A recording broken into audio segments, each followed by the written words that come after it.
Welcome to I Go Travel with Don Barnett.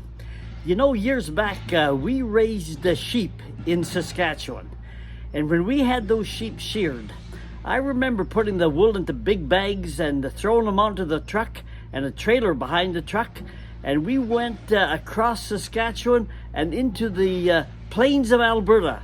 40 years later, same old sign, I recognized it. We are out here somewhere in the middle of Alberta, and we're at the Custom Woollen Mill, and it's a unique operation. They live in the same house. The old Canadian Pacific Railway station moved from the little town of Crossfield north of Calgary. This is the big Quonset that houses the machinery in the wool mill. Come on, follow me. Let's go inside and look. We are in the viewing area above the working floor. The machines were not working, so we went right down to where they were setting on the floor. The wool arrives in the mill in these big gunny sacks.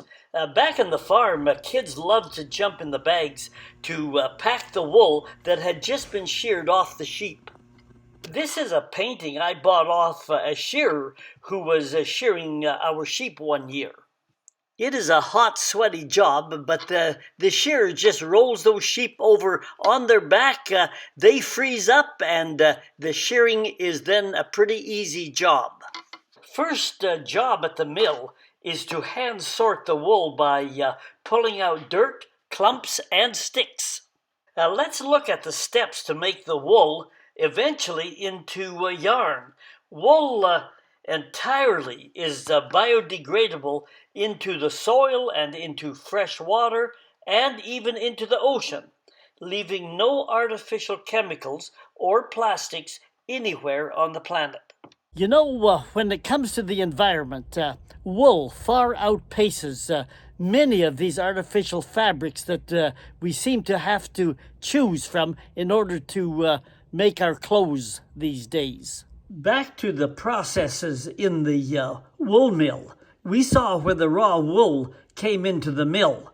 Now we'll look at the washing of that wool and eventually the dyeing or coloring of the wool. And then the carding of the wool or combing it out. And finally the spinning of the wool into yarn. This is the area where the wool gets washed with water and a mild detergent. The wool is put in both a wash tank and a rinse tank. A centrifuge spins moisture out as well. In the final step, the wool is tumble dried in this dryer. At the top of the picture, you can see the flame that heats the dryer. Here comes the wool rolling out all nice and clean and ready for the next process. Before we get into the dyeing of the wool, let me ask you this. What is your favorite color? All right, pick your favorite color, and I'll tell you why I asked that question a little later. Here is some of the wool that has been dyed. Wool is dyed when it is loose and natural, while it is easier to mix with colored dyes. Both chemical and natural dyes are used to color the wool. The natural dyes come from plants planted in a garden on this property. This is indeed a home-based cottage industry. Remember, I asked you what your favorite colors were. Well, making clothing and bedding from wool goes way back to early historical times. Royalty in the European countries had their own special colors. Now, it says here the royal colors generally were either red or blue or purple, as opposed to the commoners, the common people's colors, which were relegated to yellows, tans, and grays. The wool is carded in step 4. Carding is brushing the wool to align and even out the fibers in a parallel direction, kind of like combing your hair. These are hand carding paddles or brushes.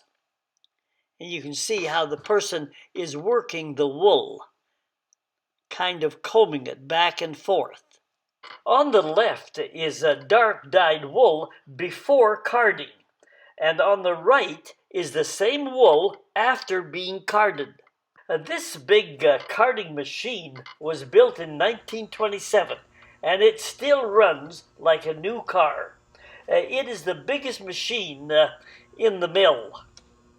And as you can see, it is a complex machine with many moving parts. When it fires up, they do not let you stay on the floor, but you can watch from a viewing room that is above the main working floor area. And now that wool is starting to look good as it comes off of this machine. The final step in making yarn is the spinning of it. This is the spinning machine called a spinning jenny or spinning jack, and can spin over 100 bobbins at a time.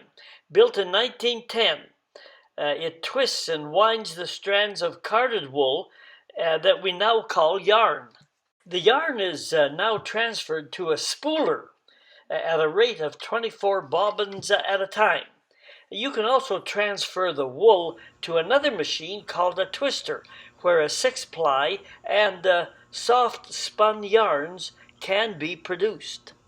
This mean green machine is called a skein winder. Yarn is normally sold in twists or bundles of yarn called skeins. The skein winder winds the yarn taken off the bobbins. Each rotation of the skein winder measures off about 150 centimeters of yarn and makes a skein that weighs about 113 grams. They get wool from everywhere, but they have a few pets at the operation, and they're curious and came up to the fence to see me. Sheep are pretty smart. Here you see one reading the Wall Street Journal. And here's a guy who's stuck his nose right through the fence to say hello. Hello, hello, hello. Most animals, sheep, dogs, cats, horses, all like to be scratched behind the ear. It is a mark of intelligence, you know. You might try scratching behind the ear of your loved one to just check out how intelligent they are. Yeah, love it, love it. Different breeds of sheep produce different kinds of wool. Some wool is softer, some is more or less pliable, more or less coarse. The wool is sorted out at the mill and used for different purposes, like soft wool next to your skin, or more sturdy wool for bedding or outer clothing. When we had our sheep, we had a couple of dogs. One was a border collie, and it was a great dog. It naturally started to circle the little herd of sheep, little flock of sheep. But we also had a terrier dog, and that terrier, I just couldn't have him around because when I sent them out after the sheep, that terrier would just go in a straight line right into the middle of the flock and scatter them in every direction. But it was a different nature between those two dogs. This is an old painting in my house. It shows sheep with tails. Sheep naturally have tails, but they are usually docked in the sheep industry, as tails make sheep more susceptible to disease and health problems. This is more like the kind of sheep that we had. I think most of them were Suffolk and some Dorset breeds. I remember we had some Columbia and some Merino sheep as well. One year, this sheep shearer said to me, would you like to have me shear your dogs? They look pretty woolly. I said, you try to put a clipper to those dogs and they'll bite your head off. He says, no trouble. I said, well, go ahead. Let's see what happened. Well, he took those dogs and rolled them on their back and tied a twine around their nose, and they just froze. And he grabbed his big electric clipper and he went up and down those dogs, and they were cleaned, short-haired, within minutes. Now, the little terrier dog, he was fine. But my border collie, it bothered her. And she walked around for days with her tail between her legs, kind of glancing from side to side. And within a month or two, she had a growth form inside her stomach, and she died. And I believe that it was because of that traumatic experience of getting all of her hair shaved off. Wool is stored upstairs and stocked there for both the shipping and selling. These are more machines in the mill, and it can get quite noisy when they are running. This machine looks like a machine used in repairing the machinery. So for the operation to be successful, it takes considerable mechanical knowledge just to keep the machinery running. Socks are knitted on these circular knitting machines. The knitting needles pull the yarn up to make a purl and pull the yarn down to make a knit. Knit and purl. A continuous tube of socks are produced. These knitting machines were built in the 1950s and 60s, making them the newest machines in the mill. Here are some socks and a few other items you can buy right at the mill. Wool has a waxy coating that makes it stain resistant. It absorbs UV radiation, providing protection from the sun, far greater than any synthetics or cottons do. Can't sleep at night? Try wool bedding. You won't sweat. Wool keeps you warm, and it will also keep you cool if your room gets too warm. Wool carpets will outlast other carpets in general. They reduce dust particles and are more resistant to spills and stains. They also they absorb sounds better. Wool is breathable, which means it absorbs and releases moisture that keeps your surroundings at a more consistent temperature. Contrary to misconceptions, soft wool is not scratchy and causes no irritation to your skin or your eyes or your lungs. And you can make other things from wool. These teddy bears, for example, have been felted with wool. Unfortunately, we've been accustomed to the global marketplace and its synthetic fibers, even though wool is the superior fiber. Take a look at one more invention. It's called the quilting machine. Back in 1945, a Manitoba guy welded a sewing machine head onto a fence post drilling auger to make a long arm. Then he welded a bicycle sprocket onto the end of a vertical rod so it would reach the ceiling.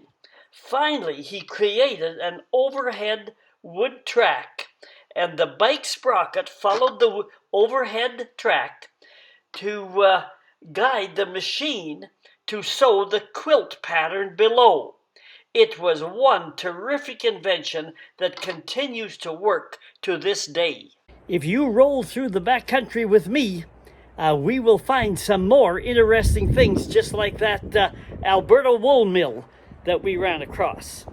So until then, this is I Go Travel with Don Barnett. Hit the subscribe button and it'll tell you when we're going to be posting more videos on the internet. You can find more travel videos, like it says here at the top. Just Google at Don Barnett 5090. Click on my name, hit the playlist and scroll down. There are several videos in each playlist, and we're making more. Until then, we're rolling on down the road.